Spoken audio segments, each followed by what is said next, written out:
Bonjour et bienvenue, troisième émission consacrée à la mission Alpha, la mission de Thomas Pesquet à bord de la Station spatiale internationale. 6 mois en orbite autour de la Terre pour l'astronaute français et son équipage. Bonjour Simon Rosé. Bonjour Benoît. Où est-ce qu'elle se trouve cette station justement en ce moment? Eh bien, elle est au-dessus de l'océan Pacifique, au large de l'Australie, toujours sur son orbite filant à 27 500 km/h à environ 430 km d'altitude. L'ISS qui s'est agrandie, et oui, et même si elle a plus de 20 ans, on continue toujours de l'améliorer. Après les nouveaux panneaux solaires dont Thomas Pesquet nous parlait le mois dernier, c'est cette fois un nouveau module qui a rejoint la station, le MLM Nauka, module scientifique russe qui a décollé le 21 juillet dernier depuis le cosmodrome de Baïkonour au Kazakhstan à bord d'une fusée russe Proton, Benoît. Nauka, qui veut dire science en russe, est un laboratoire scientifique qui remplace le module Pierce, bien moins grand, qui s'est détaché de l'ISS avant de se consumer dans l'atmosphère au-dessus du Pacifique. Et il s'est fait attendre, ce module Nauka, puisqu'il devait être envoyé à l'origine en 2007, différé à plusieurs reprises. Problème de financement, retard technique au cours de sa conception. Nauka fait donc bien partie aujourd'hui de la structure de l'ISS, c'est même le plus imposant avec ses 20 tonnes et un volume intérieur de 70 mètres cubes. Visite guidée avec Thomas Pesquet. La semaine dernière, on a aussi reçu un nouveau module à bord de la station spatiale. C'est très rare, donc on est content d'avoir été à bord au moment où ce module est arrivé. Il a remplacé un ancien module russe qui est là depuis 20 ans, il s'appelle MLM. On a eu quelques aventures à la suite de ce docking, parce que malheureusement quand on l'a intégré au système de la station, il s'est cru en plein vol, donc il a commencé à établir son orientation personnelle. Le seul souci c'est qu'il a entraîné la station avec lui, alors on a rapidement corrigé la situation, mais c'était, voilà, c'est l'espace, parfois ça ne marche pas comme on l'avait espéré, mais on a des procédures pour ça, on a l'entraînement et tout le monde était prêt. Je vais vous faire visiter ce module, on va vers l'arrière de la station, côté russe, allons-y.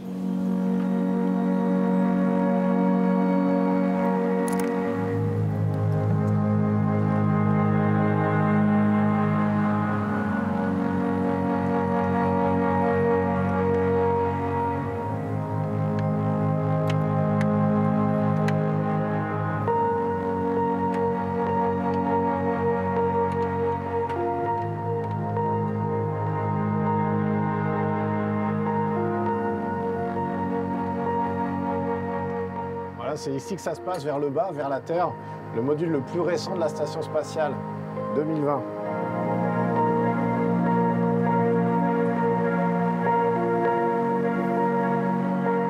On voit ici le sas qu'on a ouvert. Alors à l'ouverture du sas, quand on a un module qui vient de l'espace, ça sent toujours un peu le chaud, un peu le brûlé, un peu, moi je trouve, la crème solaire. C'est vraiment le cycle thermique, l'exposition à la chaleur du soleil qui fait cette odeur un peu spéciale et qu'on a retrouvée encore une fois. On voit ici le couloir central était plein d'équipements. En fait, nos collègues russes ont vraiment commencé à tout ranger, à tout déplacer, mais c'est pas encore tout à fait fini. Donc on va faire attention. On va descendre vers le bas de ce module. Ici sur la droite, on a des toilettes, nouvelles toilettes à bord de la station spatiale. Ce sera notre troisième toilette. Alors ça a l'air d'être un détail comme ça, mais c'est quelque chose auquel il faut penser quand on est dans l'espace et avec l'augmentation des équipages à bord de la station spatiale. Voilà, il a fallu trouver des solutions, ça en fait partie. On est passé de 3 à 6 à 7 et bientôt peut-être encore plus de membres d'équipage. Ici, beaucoup d'équipements qui seront des équipements scientifiques, des équipements de recherche un peu à droite et à gauche. On va aussi avoir une station de pilotage du bras robotique européen qui, lui, se trouve à l'extérieur d'MLM. Et cette station de pilotage, elle va se trouver ici. Elle n'est pas encore tout à fait complète.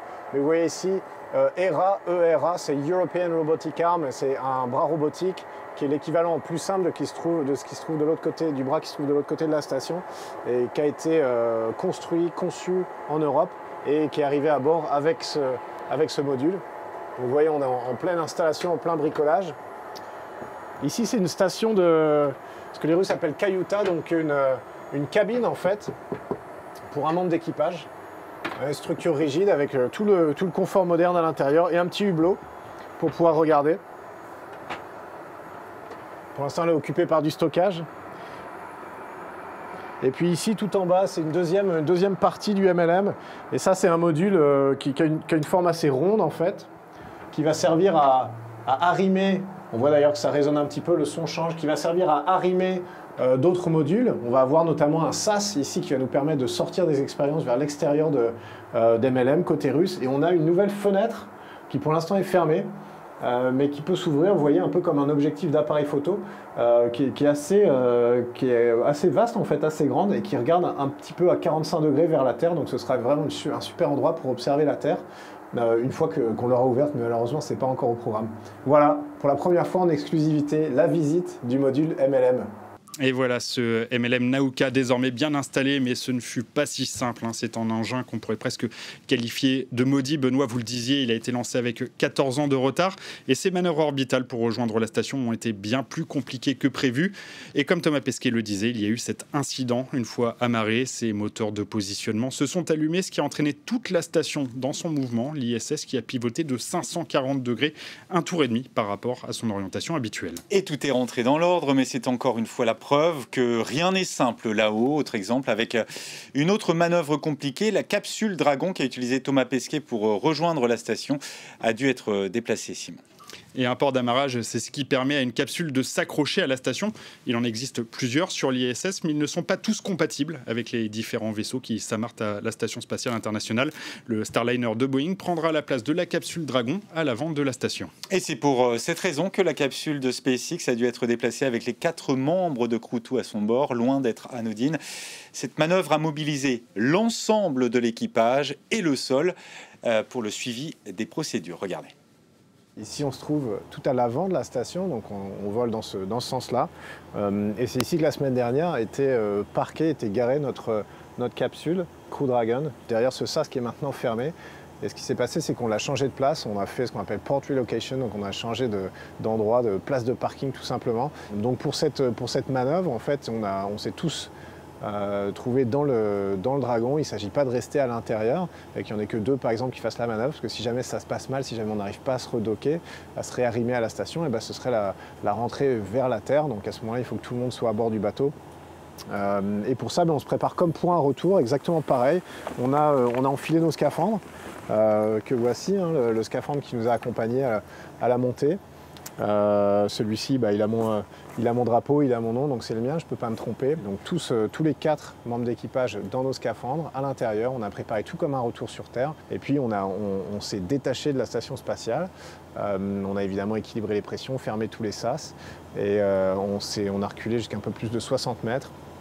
Ensuite, on a fait cette manœuvre en quart de cercle, à une distance d'à peu près 60 mètres, pour aller se mettre en face du port d'amarrage qui est juste au-dessus ici, qui a à peu près les mêmes équipements, les mêmes réflecteurs laser pour nos équipements à nous à bord de la capsule.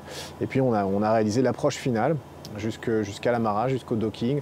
On a fermé les crochets qui servent à créer une jonction hermétique. On a égalisé les pressions et puis on a fait exactement les mêmes opérations que le jour de l'arrivée pour une deuxième fois rentrer à bord de la station spatiale. Et avec ces nouvelles manœuvres, le Starliner de Boeing pourra donc s'amarrer à l'ISS. Boeing, c'est l'une des 2 sociétés avec SpaceX à qui la NASA a sous-traité la desserte de la station. De plus en plus d'astronautes vont donc y avoir accès. Et justement, vous en avez peut-être entendu parler, l'ESA, l'Agence spatiale européenne, mène en ce moment une campagne de recrutement. Un succès, plus de 22 000 candidats en Europe et plus de 7 000 rien qu'en France. Qui sont ces aspirants astronautes? Juliette Allier et Laura Mousset en ont rencontré 2. Installation du détendeur, contrôle de la pression d'air. Cela fait 1 an que Laura répète ce rituel avant d'aller plonger. 3 niveaux passés en seulement quelques mois pour atteindre son nouvel objectif, devenir astronaute. La plongée, c'est l'activité sur Terre qui ressemble le plus aux conditions extravéhiculaires dans l'espace en fait. Dans des endroits où il n'y a plus de fond, je me dis là tu flottes, tu pourrais être dans l'espace quoi. Guide polaire en Norvège depuis 2016, Laura n'a pas repris son activité à cause de la pandémie. En manque de challenge, cette biologiste de formation n'a pas hésité à postuler à l'offre de l'Agence spatiale européenne. Pour mettre toutes les chances de son côté, l'aventurière de 32 ans apprend le russe et passe son brevet de pilotage. C'est tout nouveau en fait, cette idée de devenir astronaute. Donc je me suis aussi confrontée à des gens qui ont ce rêve-là depuis plusieurs années. Mais bon, ça me fait pas peur. Postulé à l'ESA, Simon, lui, en rêvait depuis longtemps. Mais à seulement 25 ans, il ne pensait pas être éligible à cette promotion. Dans sa start-up parisienne, il travaille en tant qu'ingénieur spécialisé dans les risques satellitaires. C'est en travaillant dans le domaine du spatial que je me suis rendu compte que c'était possible en fait, et que quelqu'un comme Thomas Pesquet, c'était quelqu'un qui sortait de l'école dans laquelle j'ai été. Et pour avoir un aperçu du métier de ses rêves, il a déjà participé à 2 simulations de vie sur Mars, en Pologne et aux États-Unis. Il y a un petit peu ce côté de touche à tout, de savoir réagir dans des situations de stress, de représenter un pays. Laura et Simon font partie des 22 589 candidats à vouloir rejoindre l'Agence spatiale européenne, un nombre record de candidatures qui s'explique par la volonté de l'ESA de rendre plus accessible le métier d'astronaute. On ne cherche pas Superman, on cherche des gens qui s'adaptent à n'importe quelle situation et essentiellement qui puissent travailler et prendre les bonnes décisions en situation de stress. En 2008-2009, quand on a fait donc la dernière sélection, on n'a eu qu'une candidature sur 6 qui était une candidature féminine. Pour nous, ce n'est pas assez. Seulement 4 ou 6 candidats décrocheront fin 2022 leur ticket pour les étoiles. L'ESA assure qu'au moins une femme en fera partie.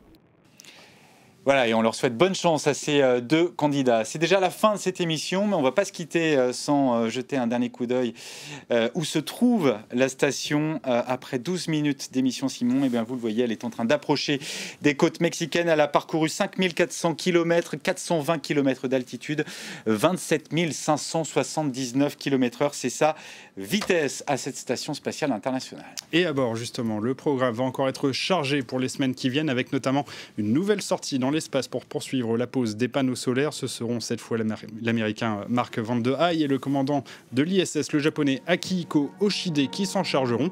Quant à nous, on vous donne rendez-vous avec Benoît le mois prochain pour la prochaine page du journal de bord de Thomas Pesquet sur RFI et France 24. Au revoir Simon. Au revoir.